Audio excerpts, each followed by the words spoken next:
You think you know Paris, the city of lights, lovers, and wine. What if I told you that beneath your feet, as you sip coffee on a charming boulevard, lies another Paris, a dark, silent empire of the dead, holding the bones of 6 million souls, meticulously arranged in the deep, cold earth. This isn't a metaphor.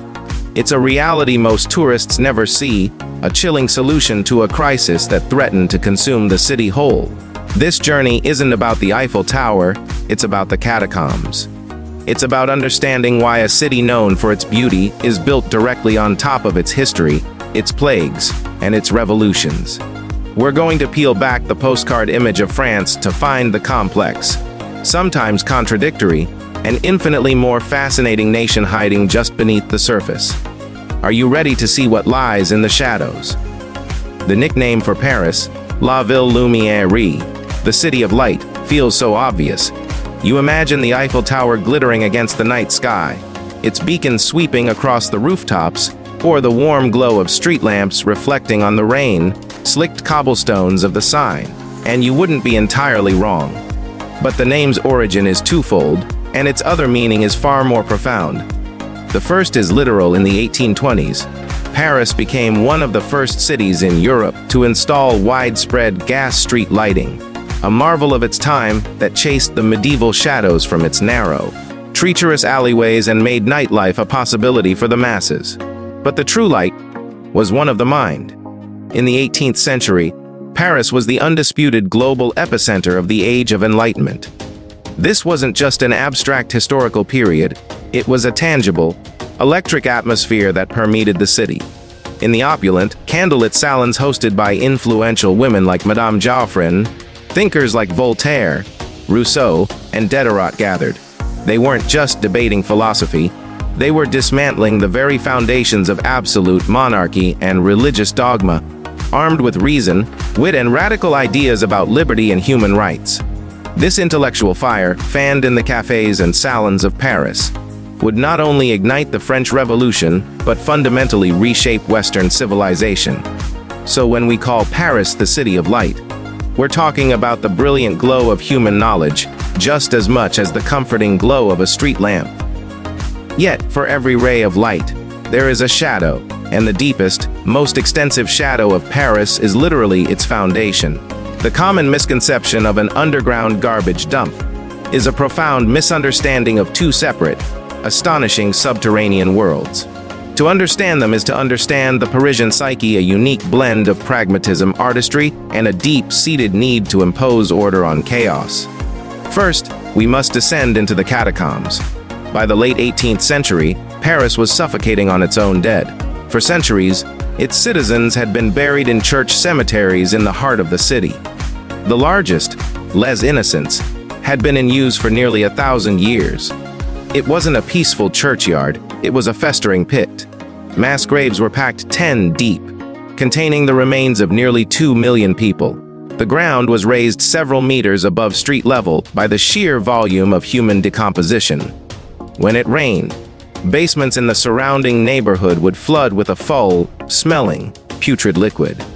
The cemetery walls literally bulged and collapsed under the pressure, spilling corpses into adjacent properties. The city faced a public health catastrophe. The solution, overseen by Police Lieutenant General Alexandre Lenoir and later the Inspector of Quarries Charles Axel Guillemot, was both audacious and macabre. They decided to reclaim the vast, ancient network of limestone quarries that snake it for hundreds of kilometers beneath the city. The very quarries that had provided the stone to build Paris itself. And so, beginning in 1786 and continuing for decades, a solemn nightly ritual began.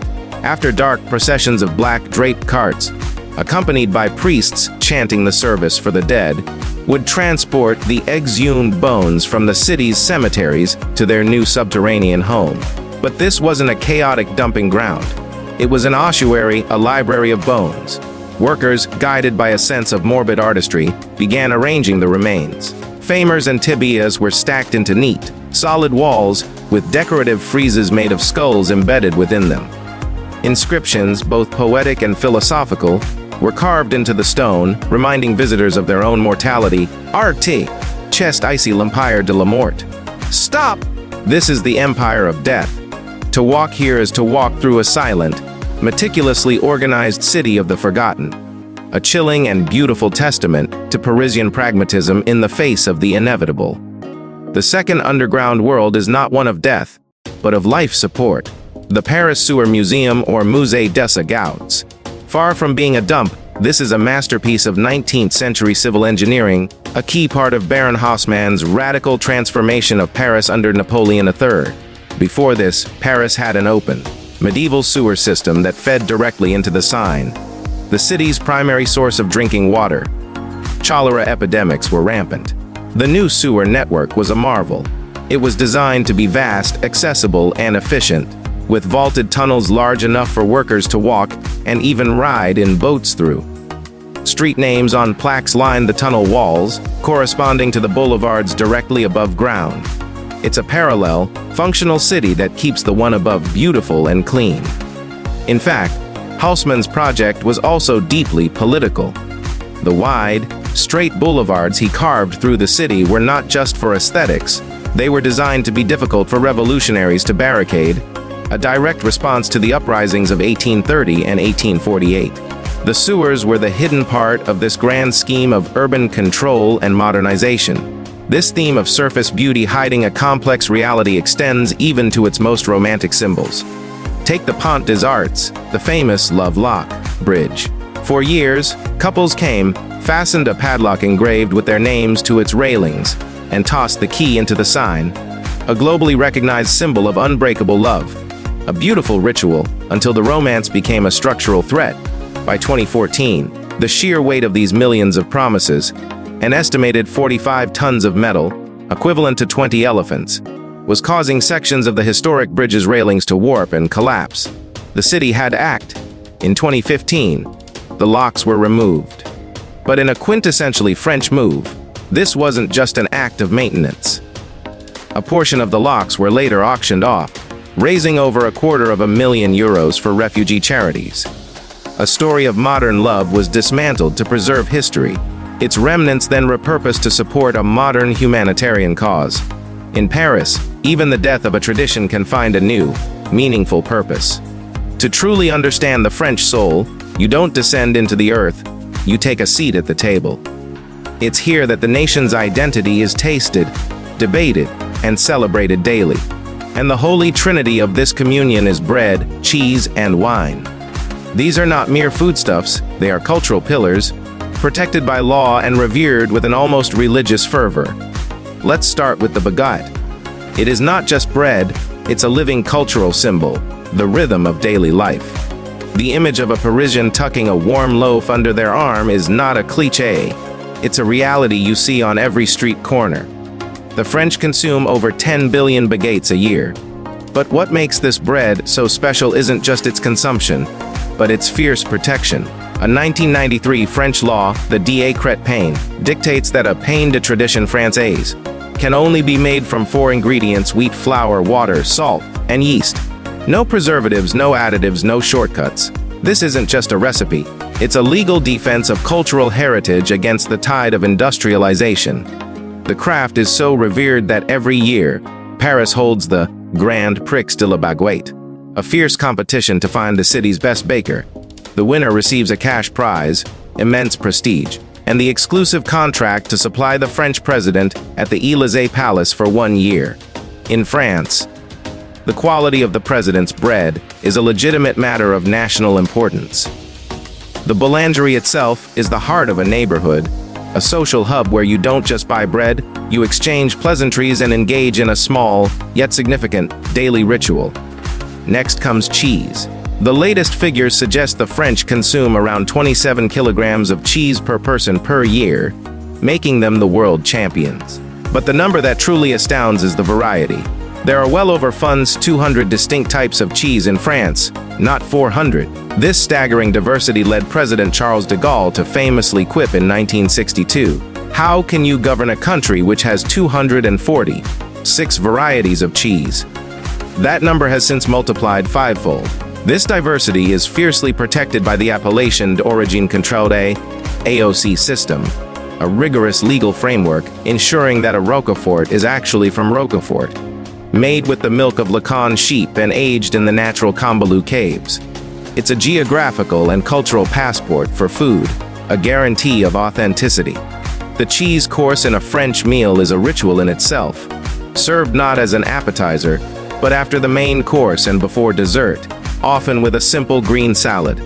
The cheeses are arranged on a platter, or plateau de fromages, and served in a specific order, typically from the mildest to the strongest, allowing the palate to appreciate the nuances of each one.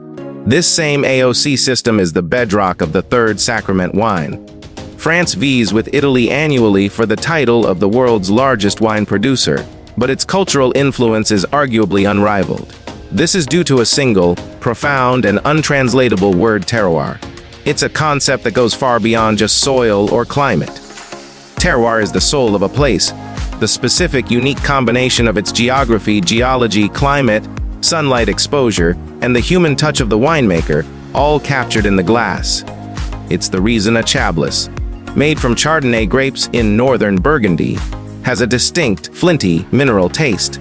It's the direct expression of the Kimmeridgian limestone soil, rich with fossilized oyster shells from an ancient sea.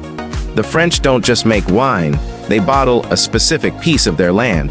This leads to the famous French paradox, the observation that the French consume a diet high in saturated fats from cheese, butter, and charcuterie, yet historically have had relatively low rates of heart disease. For decades, this was partly attributed to the moderate, daily consumption of red wine, rich in antioxidants. While modern science debates the extent of this effect, the cultural belief remains deeply ingrained. For the French, a glass of wine with a meal isn't about intoxication. It's about digestion, conversation, and pleasure. It is an integral part of the art of living, or l'art de vivre. This philosophy is perfectly embodied in the daily ritual of the apéro. It's that sacred moment before dinner, a pause to share a light drink and some small bites with friends. It is not a hurried happy hour. It is a cultural institution, a decompression chamber between the world of work and the world of home, a moment to savor time itself. And this deep respect for food has evolved into a powerful modern ethic. In 2016, France became the first country in the world to pass a law banning supermarkets from throwing away unsold but still edible food. Instead, they are legally required to donate it to food banks and charities. In a nation that codified the rights of man, it seems only natural they would also codify the right for food not to go to waste. This French obsession with structure, quality, and ideas doesn't stay within its borders. For centuries, France has been in the business of exporting concepts that fundamentally change how we see, feel, and imagine the world. Take science fiction. While the genre has ancient roots, the French novelist Jules Verne is rightly called one of its modern fathers. Writing in the mid-19th century, at the height of the Industrial Revolution and a feverish age of exploration, he tapped into the public's fascination with technology and the unknown. He didn't write pure fantasy. He meticulously researched and extrapolated from the science of his day.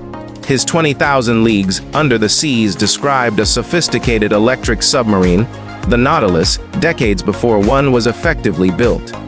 From the Earth to the Moon conceptualized a space launch from Florida, astonishingly close to the real-life location of the Kennedy Space Center. Verne's work inspired generations of scientists, inventors, and explorers, from submarine designer Simon Lake to astronaut Frank Borman. He didn't just tell stories, he provided a blueprint for the future. This French knack for visualizing the future quickly found its perfect medium: cinema. Because before Hollywood, there was Paris. In December 1895, in the basement of the Grand Café, the brothers Auguste and Louis Lumière beheld the world's first public film screening. They showed a series of short, actual days, including the famous shot of a train pulling into a station. Legend has it that audiences, unfamiliar with the moving image, screamed and ducked, thinking the train was about to burst through the screen. Cinema was born as a record of reality, but it was another Frenchman, Georges Méliès, who realized its true potential. A professional magician, Méliès saw film not as a window, but as a magic wand. Through pioneering special effects, he transformed cinema into a tool for fantasy, His 1902 film, A Trip to the Moon, with its iconic image of a rocket ship lodged in the man in the moon's eye, was the world's first sci-fi blockbuster, proving that film could transport us to worlds that never were. This culture of invention touches even the most common objects. The claim that the French invented eyeglasses is debatable. 13th century Italy has a very strong claim. However, what France can unequivocally claim is the invention of a far more revolutionary tool of sight, the metric system. Born out of the French Revolution's desire for rationality and universality, the system of meters, grams, and liters was a radical act. Before, Europe was a chaotic patchwork of localized measurements. A foot in Paris was different from a foot in Lyon. This chaos was a tool of the old regime, enabling fraud and reinforcing local divisions. The metric system, for all people, for all time, was a declaration of universal, rational equality. It was an ideological export as much as a scientific one. And, of course, there is the export of scent. The small town of Grasse, in the hills above the French Riviera, is the undisputed perfume capital of the world. Its history is a story of transformation. In the Middle Ages, Grasse was a center for leather tanning, an industry that produced a terrible stench. To mask the odor, local tanners began perfuming their leather gloves, a trend that became wildly popular with the aristocracy. Soon, the perfume business eclipsed the leather one. Grasse's unique microclimate proved perfect for growing jasmine, May rose, and tuberose, the foundational notes of legendary fragrances like Chanel No. 5. The skills of its perfume makers, from the cultivation of flowers to the art of scent extraction, are so precious that in 2018, they were inscribed on UNESCO's list of intangible cultural heritage of humanity. The master perfumers, known as les nez, the noses, train for decades and can identify hundreds of individual scents, composing fragrances like musicians compose symphonies. In Grasse, they don't just make perfume, they cultivate and bottle a liquid memory, a tradition so refined it's considered a global treasure. What if I told you that the map of France you have in your head, that familiar hexagon shape known as El Hexagon, is wrong, or at least woefully incomplete? It's a convenient shorthand, but it obscures the true, staggering scale and diversity of the French Republic. The hexagon itself is a land of stunning variety, and nothing showcases it better than the Tour de France. More than just a grueling 3-week cycling race, it is an annual celebration of French geography and identity. The route changes every year, deliberately showcasing different, often overlooked, regions. The peloton sweeps through the lavender fields of Provence, over the volcanic peaks of the massive Central, across the wind-swept plains of the north, where it battles brutal crosswinds, and up the brutal, snow-capped climbs of the Alps and Pyrenees. For the French, the Tour is a national festival. Entire towns shut down. Families line the roads for hours, not just to see the riders flash by, but to experience the caravan, a massive, carnivalesque procession of sponsor vehicles that precedes the race, throwing out freebies and blasting music. It's a moving party that unites the country. Within this landscape, we find extremes of scale. The smallest municipality, or commune, in France is Rochefort in the Dauphine department. According to the latest census, it has a population of exactly 1 person, 1 resident, 1 mayor, 1 voter. It exists as a relic of ancient parish boundaries, a testament to France's deep, historical administrative roots, and a philosophical curiosity. What does it mean for a community to consist of a single individual? But to see the true scale of France, you must look far, far beyond the hexagon. France maintains a significant global presence through its overseas departments and territories, known as the Royaume. These are not colonies in the old sense, they are integral parts of France. Their residents are French citizens who vote in French elections and use the euro. They include the Caribbean islands of Guadeloupe and Martinique, French Guiana in South America, home to Europe's primary spaceport, the islands of Réunion and Mayotte in the Indian Ocean, French Polynesia in the South Pacific, and even the tiny islands of Saint Pierre and Miquelon, just off the coast of Canada. This global presence means France has a border with Brazil's via French Guiana, its longest land border. It is a member of the European Union, but also a major power in the Caribbean and the Pacific. It is the only country in the world with territory in 5 different oceans, giving it the largest exclusive economic zone, the area of the sea over which a state has special rights, on Earth. The sun, quite literally, never sets on the French Republic. This geographic diversity is matched by its natural heritage. While Sweden established Europe's first national park in 1909, France followed suit with its own remarkable system. Its first was Vanoise National Park, created in 1963 in the Alps with the urgent mission to save the alpine ibex from extinction. It succeeded. Further south, Mercantor National Park, established in 1979, not only protects pristine alpine ecosystems and is the site of the successful reintroduction of wolves, but it also holds one of Europe's most important archaeological sites, the Vallée des Merveilles, or Valley of Wonders. Here, scattered across a stark, high-altitude landscape, are over 40,000 open-air Bronze Age petroglyphs, rock carvings of weapons, animals, and shamanistic figures, a direct and mysterious link to the continent's prehistoric past. And our journey ends where the land meets the sea, at a monument that has defied the Atlantic for over 400 years, the Cordouan Lighthouse. Standing on a rocky islet at the mouth of the Gironde estuary, it is the oldest lighthouse in France still in operation. But to call it a lighthouse is a profound understatement. Nicknamed the Versailles of the Sea, it is an architectural marvel. Commissioned by King Henry IV, it was designed not just as a navigational aid, but as a statement of royal power and architectural grandeur. Its interior contains vaulted chambers, a richly decorated king's apartment which no king ever used, and even a consecrated chapel complete with stained glass windows.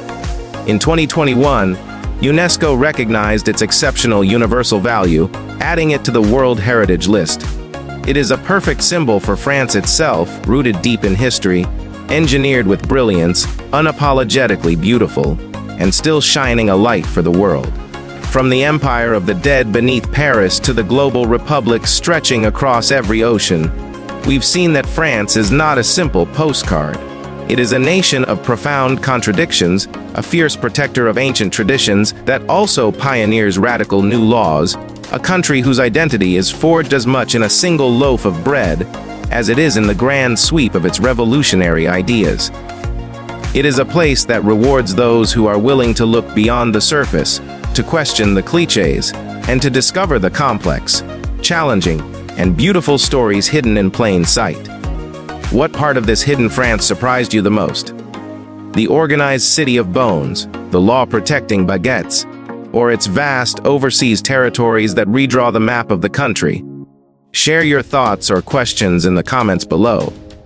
If this journey gave you a new perspective, consider sharing it with a fellow traveler who loves to dig deeper, and be sure to subscribe for more journeys that uncover the soul of the world's most fascinating places. Until our next exploration, stay curious.